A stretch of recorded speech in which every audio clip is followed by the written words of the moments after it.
很高兴您来到 Star 频道。现在订阅并分享频道会更有趣。不会演穷人就别乱演。瞧瞧向阳花里赵丽颖演绎真实穷人。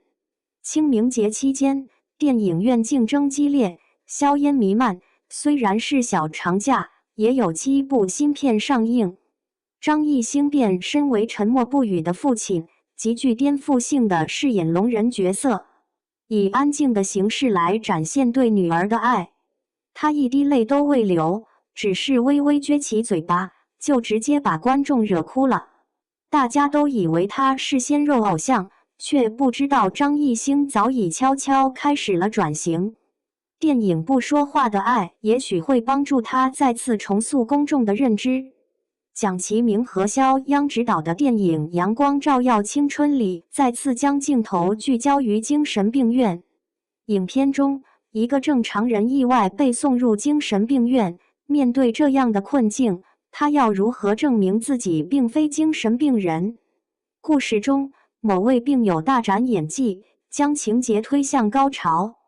这部聚焦于小众题材的作品，能否在票房上创造佳绩，令人期待。但是，在清明档期的电影中，向阳花无疑是最引人瞩目的。冯小刚执导，赵丽颖担任主演。这部聚焦女性的电影讲述了一群女子徘徊在犯罪边缘的故事，吊足了观众的胃口。特别是赵丽颖在电影中饰演的穷人角色，真的让人一次次眼前一亮，印象深刻。冯小刚果然名不虚传，挑选剧本的眼光独到。向阳花这部作品源自真实故事集《教改往事》，其作者崇安曾亲身经历数年的教改生活。出狱后，他以真挚的笔触，记录下了那些在高墙内犯错的女性的故事。这本书的评分高达8.0分。这些女性并非罪大恶极，而是不同的遭遇将她们推入了人生的低谷。其中，由赵丽颖所饰演的女犯人高月香，跌跌撞撞地进入了观众的视野。在那滚烫的烈日之下，她头戴草帽，帽檐甚至有几处磨损的地方，肩上搭着一条脏兮兮的毛巾，身着短袖短裤，手上戴着手套，就这般艰难地支撑着身体，于这酷热的天气里竭力收购废品，每一个动作都显得极为费劲。很多人觉得赵丽颖扮演的收废品女人形象不太真实，毕竟她的拉车动作有些不到位。不过，她所饰演的高月香本来就不是一个专业的收废品的人，她为了生计辛苦工作，那种对陌生工作感到吃力的状态，反而让角色更加贴近生活，显得真实可信。高月香年仅28岁，出身农村，学历不高。为了给患有听力障碍的女儿购置一台价值20万元的人工耳蜗，她不幸踏上了违法的道路，误入歧途。初次登场时，她虽素面朝天，却难掩青春光彩，明明正值好年华，不施粉黛也难挡她的美貌。这便足以证明，贫穷并不能与缺乏美感划等号。然而，再仔细瞧瞧她身上的穿着，那衣服实在是有些土气。碎花的图案，原本应当充满田园韵味的元素，这会儿却显得陈旧且落伍。她的头发由于缺少细心照料，显得油腻且扁塌，少了原本该有的光泽。肌肤不够白皙，可能是长久风吹日晒的缘故，也或许是生活压力和疲惫所致，未能得到充分的关怀与呵护。全身上下所散发的气质，无不在悄然向我们表明，高月香的生活状况颇为艰难，她处于贫困之中。为了节省每一笔来之不易的钱，她决定住在火车站旁那间无人愿意承租的房子里。那房子的破旧状况实在超乎想象，完全就是一幢危楼。窗户的框架已然腐朽至极，好像随时都会被大风狠心地吹跑。在欣赏赵丽颖的表演时，可以发现她身上没有一丝自卑或怯弱，有的只是勇往直前的坚定信念。作为母亲，她展现出强大的韧性，为了孩子，甘愿在艰难困苦中奋力拼搏。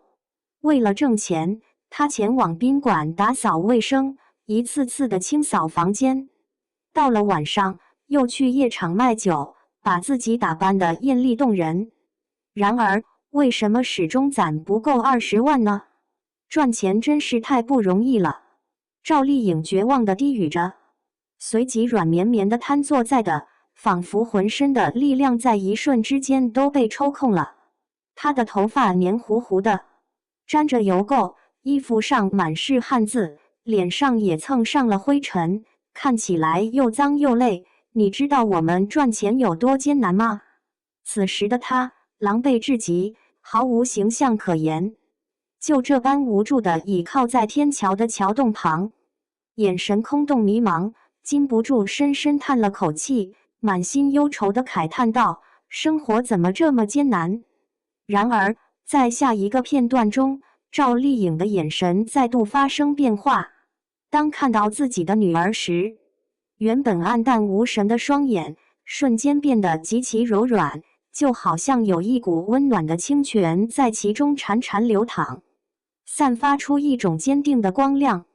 那眼神中满溢出来的慈爱，浓郁的似乎能够冲破荧幕的束缚。高月香因触犯法律，身陷囹圄，走上了冒险犯禁的道路。整部电影《向阳花》聚焦于那些身处高墙之内的女性，有的人因为遭受家庭暴力，反抗中不幸杀害了丈夫，有的人则长期受到继父的虐待，身上被烫满了烟头留下的疤痕，最终也走上了反抗之路。这些身陷囹圄的女性，她们值得拥有一个重新开始的机会。在灰色高墙的映衬下，一束向阳的光线显得格外温暖，这也正是电影取名为《向阳花》的缘由。如今在很多电影和国产剧中，已经不再拍摄这类存在缺陷的底层民众了。他们爱钱，为达目的不惜一切，甚至行为极端。然而，他们在人性层面上却占据了大多数。冯小刚重新涉足现实主义题材，为刻意回避人物的灰暗之处，将穷人的艰辛与困苦展现得淋漓尽致，真可谓是屋漏偏逢连夜雨，一关接着一关，且一关更比一关艰难。希望那些身不由己的人能够不再走老路，犯同样的错误。